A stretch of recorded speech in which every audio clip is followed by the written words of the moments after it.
Whenever I'm creating a new guitar part, it's usually not coming from a new place. Most of the time what I'm doing is borrowing ideas from the greats. Let's take Cantaloupe Island by Herbie Hancock as an example. Most players, whenever they see this tune, they use it to practice their melodies or solo over it. For me personally, what makes this song work is how the chords move and sit together in the groove. Now, Cantaloupe Island is a modal tune.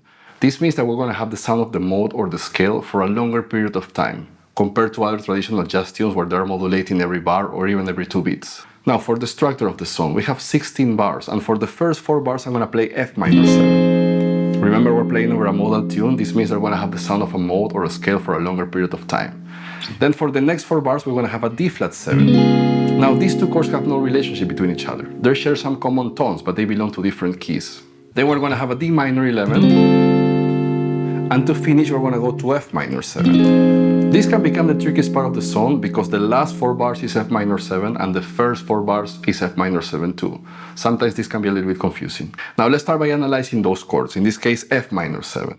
First thing to notice, anytime that you see a minor 7 chord on a jazz tune, actually 90% of the time, we're usually going to be playing around the 2 chord. In this case, we want to go for that Dorian sound, right? To get that blues jazzy kind of feel over a minor chord, right? So in this case, F minor 7, it's going to be the 2 chord in the key of E flat major. Now, if you listen closely to the song, he's actually not just playing an F minor 7 chord static like this.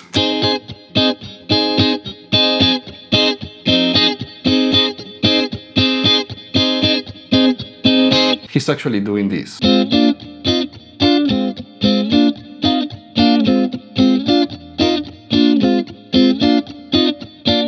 Now here he's applying that concept that I use a lot over my funk guitar parts, right? He's actually superimposing some triads from the key of E flat major over F minor. Let's analyze that. So he's starting first with an F minor triad of strings 2, 3, and 4, first inversion, but then he's going to B flat major. That's the 5 chord in the key of E flat. Here you have a great concept. If you want to get the sound of the Dorian mode using chords, meaning you don't want to wait for the solo guy to actually get the sound of the Dorian mode while you are playing just a minor 7 chord, combine the 2 chord and the 5 chord. This is going to give you that Dorian sound right away from your harmony, before even playing a solo. So if I analyze those chords over F minor, of course, if I play the 2 chord, I have the chord tones of the triad, right? The minor 3rd, the 5th, and the root. But if I play B flat major, that is the 5 chord, over the 2 chord that is F, I'm going to have the root, the 4 or the 11th, the 6th or 13th, and that root again. Here I have 2 really nice extensions, the 4 and the 11th, and the 6th or 13th that is going to give me that sound of the Dorian mode. So the next chord is going to be this one. This is a little bit of a deal breaker for us guitar players. Here we have a cluster chord. A cluster chord is a chord built inside the distance of a triad, meaning from the root and the 5th. But it's not a triad and neither a suspended chord. Let me show you what I mean. Let's say that I'm going to play a C minor root position triad of strings 2, 3, and 4. I have this C minor triad, right? Root, minor, 3rd, and 5th. If I bring that 5th a whole step down, now I have the root, the minor 3rd, and the 4th. We still have a minor 3rd and a root, but this time I have an extension here, I have the 4th, right? So here I have a chord with a lot of tension, right? Because the notes are close to each other.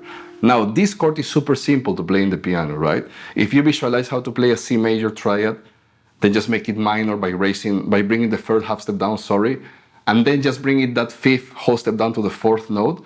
The notes are really close to each other, so it's super simple to play that chord on the piano.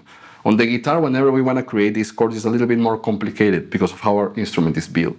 So we have this huge stretch here, right? We have again the root, the minor 3rd, and the 4th. So if I analyze those 3 chords against F minor, I have this F minor first inversion triad to B flat major, that was the 5 chord, to this cluster chord that will be like a C minor 11 without the 5th, right? Now here's where I borrow the idea from the greats, right? I take these informations and I'm trying to come with my own guitar part. So I can play something like this, for example.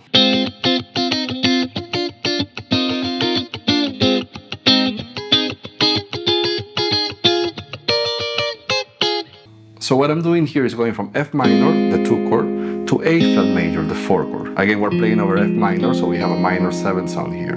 Then I'm borrowing that 5 chord, right? Herbie Hancock idea, to that cluster chord, back to that 5 chord, back to that 2 chord, back to that 4 chord. Then I'm just going up an inversion. I'm going to F minor second inversion to the 4 chord A flat major, again over F, F minor 7, and then I'm gonna go to the 5 chord B flat major, whole step down to A flat major, and finishing on F minor.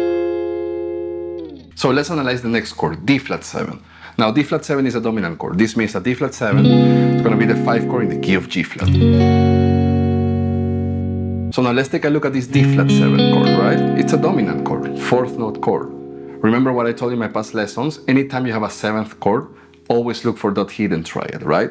So in this case, if we have D flat 7 and we take that D flat note away, we're gonna have a diminished triad here. In this case, F diminished.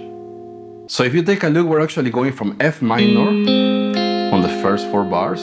We're bringing that C note half step down to B to F diminished. It's just that piano players have 2 hands, right? So they can just play a triad on the right hand or a chord and then just change the bass note to wherever they want. In this case, he put the bass note on D flat. So it becomes a D flat 7. So you can see actually, even though F minor 7 and D flat 7 are not in the same key, they share some notes in common. So let's look at the part that he's playing over this chord. It sounds like this.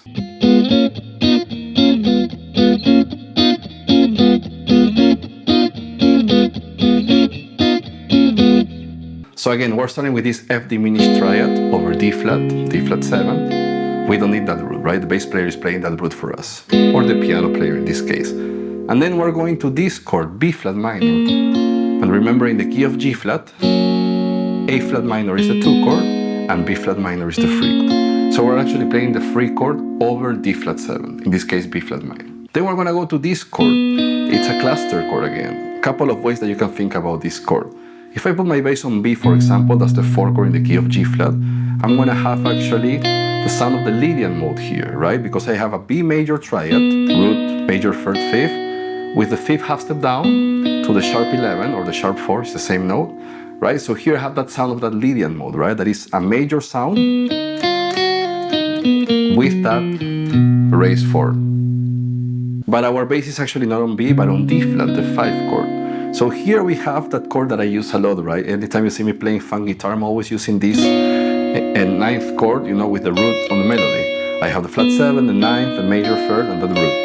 In this case, I'm bringing the melody to the bass note, to D flat here, to the 6th string. Right? So now I have root, flat 7, 9th, major 3rd. Again, I don't need to play the root, so I have this chord. So like before, we borrow some ideas and we try to create our own guitar parts. Something like this, for example, for D flat 7.